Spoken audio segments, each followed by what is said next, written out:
Hello అండి అందరికి. ఈ మధ్య ఎక్కడ చూసినా ఈ పచ్చళ్ళ గోళే కదా. అంతగాని ఈ పచ్చళ్ళలో ఏముంది అంటే చికెన్ పచ్చళ్ళలో ఏముంది అనిపించింది నాకే. యాక్చువల్ గా నాకు అసలు చికెన్ పచ్చడి ఉంటదని నాకు తెలిసింది నా 7th లోనో 8th లోనో.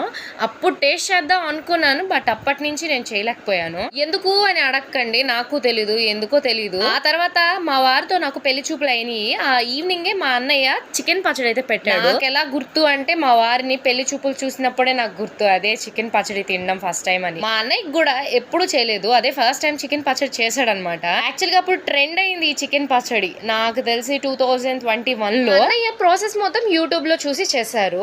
ఆ సేమ్ యాజ్ టీస్ దింపకుండా మా అన్నయ్య ఓవర్ యాక్షన్ చేసి ఏం చేసిందంటే, వాళ్ళు అలానే చెప్తారు, మనం కొంచెం ఎక్స్ట్రాగా కలపాలి, అప్పుడే టేస్ట్ బాగుంటుంది అన్నాడు. ఒక 1/2 kg చికెన్ పచ్చడి పెడితే దాంట్లో ఒక 10 నిమ్మకాయలు పిండాడండి బాబు. ఉప్పు సరిపోయినంత వేయాలి కొలతలతో ఆమె చూయిస్తే, ఈయనేంట్రా బాబు అంటే దానికి డబల్ వేసాడు. ఇంకేముంది, సీన్ సితార్ అయింది. చికెన్ పచ్చడి కాస్త చినికి చాటంత అయిందనమాట. నీ టేస్ట్ అయితే పుల్లంగా ఉప్పంగా దత్తి ఘోరంగా అనిపించింది. అదే లాస్ట్ టైం చికెన్ పచ్చడి ట్రై చేయడం, ఇంకెప్పుడు చేయలేదు. మా శ్రీవారి కోరిక మీరకి నేనైతే చికెన్ పచ్చడి ఫస్ట్ టైం చేశాను. చాల్తీ ఓవర్ యాక్షన్ అని మీరు అనుకోపోతే ఒక్కటి చెప్తాను. సండే ఈవినింగ్ గా నేను చికెన్ పచ్చడి ప్రిపేర్ చేస్తే మండే ఈవినింగ్ కల్లా చికెన్ పచ్చడి ఈస్ గాన్ అయిపోయింది. 1/2 kg చికెన్ పచ్చడి. సరే ఉంటా మరి, బాబా.